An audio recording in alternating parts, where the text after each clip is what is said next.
Suicide Squad Isekai, every major DC character confirmed to be in the anime. What a weird combo. Suicide Squad Isekai is exactly what the name suggests.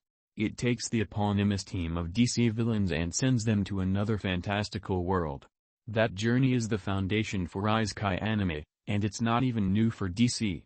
Batman Ninja, for instance, is an anime flick that sends the Dark Knight to the otherworldly setting of feudal Japan. However, no one expects it from these characters. That said, even the foreign can have some familiarity. DC devotees should recognize these rogues. The upcoming series contains a plethora of players who are prolific in the comics. In addition, many of them have shown up in other adaptations involving the Suicide Squad. Fans are naturally curious to see them in this latest offering. Not only is it a chance to reunite with their comic favorites, but it portrays them in an entirely new form. 1. Harley Quinn. The unhinged jester returns to the squad once again. Front and center is the squad's most iconic member. Harley Quinn starts as a psychiatrist. She comes to Arkham Asylum hoping to treat the most extreme cases, but she gets more than she bargained for with the Joker. The Clown Prince of Crime reels her in with tragic yarns while bringing much-needed fun to her life. She then falls in love with her patient and becomes his partner in crime, though he sees her as little more than a minion. She fares better when paired with others. Harley has been a consistent member of the Suicide Squad. She's been at the front lines of both animated and live-action movies involving the team. Most recently, she led the game Suicide Squad, Kill the Justice League. Given those long-standing ties, it figures she would appear in this show too. The Joker.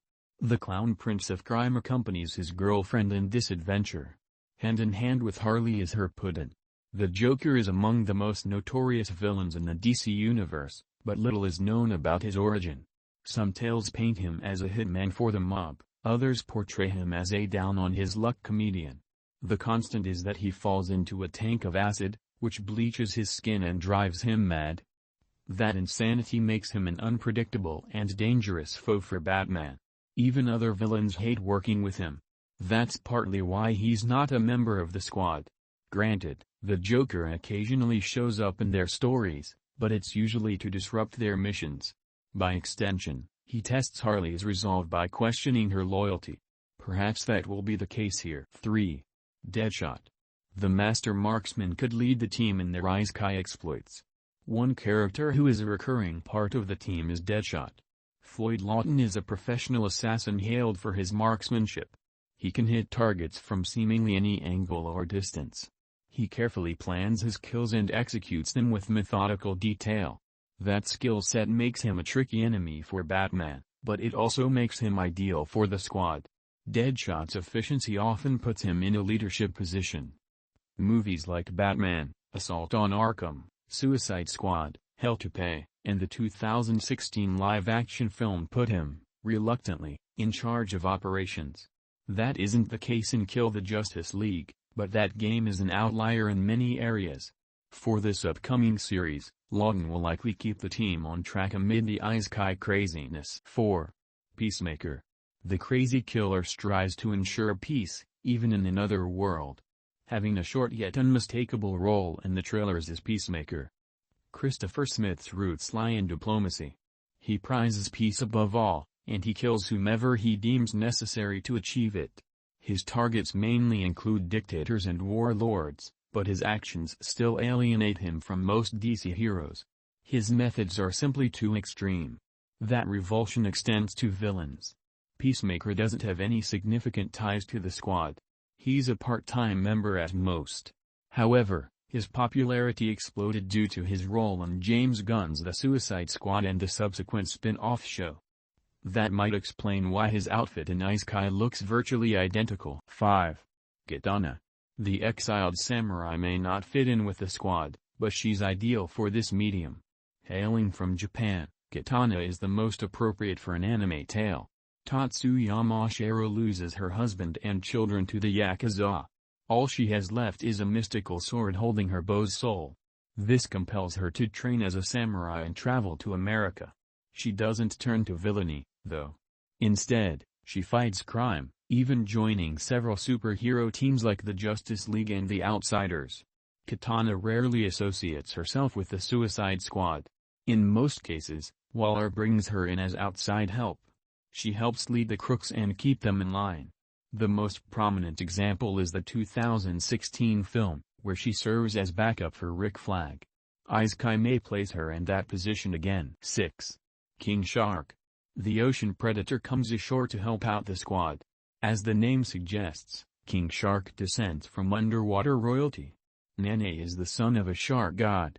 Stalking the oceans, he devours people along the coasts of Hawaii. Such predatory habits attract the attention of DC heroes. To them, he's just another villain. To others, he's a semi-regular member of the Suicide Squad. His immense strength and aquatic prowess are useful in a pinch, but the adaptations usually make him a comic relief character. Assault on Arkham, the 2021 film, The Harley Quinn Show, and Kill the Justice League all treat him as such. The Isekai trailers appear to go the same route. 7. Clayface. The shape-shifting villain takes on a new guise to join the squad. An odd inclusion is Clayface. Many individuals have taken the mantle of this Batman rogue, but the most enduring version is Basil Carlo. He's an actor who's driven mad by the industry's cutthroat nature. When one of his films is remade without him, he goes on a killing spree.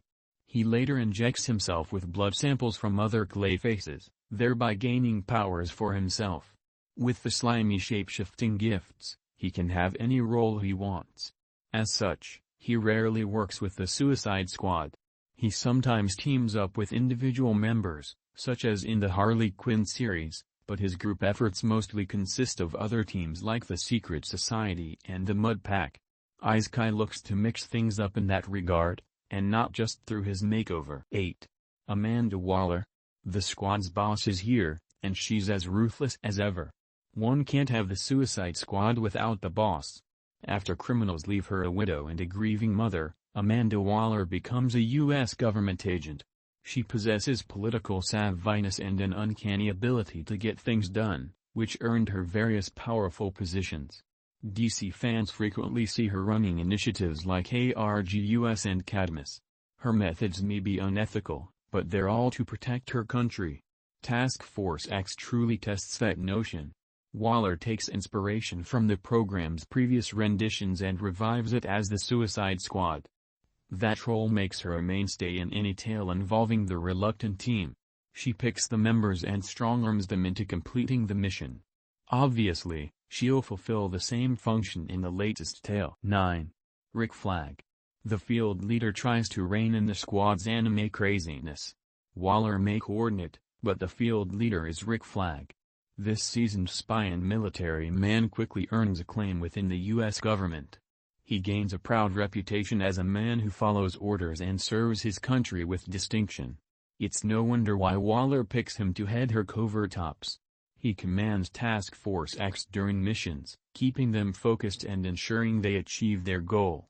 These responsibilities make him an integral part of many works. Flag shows up in several stories involving the group. These include TV exploits like Justice League Unlimited, as well as the 2 live-action Suicide Squad films. However, he's not quite as prolific as fans would think. Some versions see him replaced by characters like Deadshot or Black Bolt, who assume leadership in his stead. Thankfully, that doesn't seem to be the case in Isekai. Hello. Thank you for watching the video.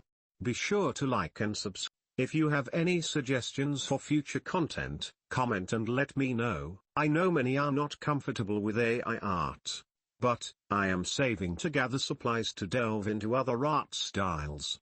It will take time, but I am hoping to get into resin, woodworking, and metalworking. All I ask, please enjoy my videos.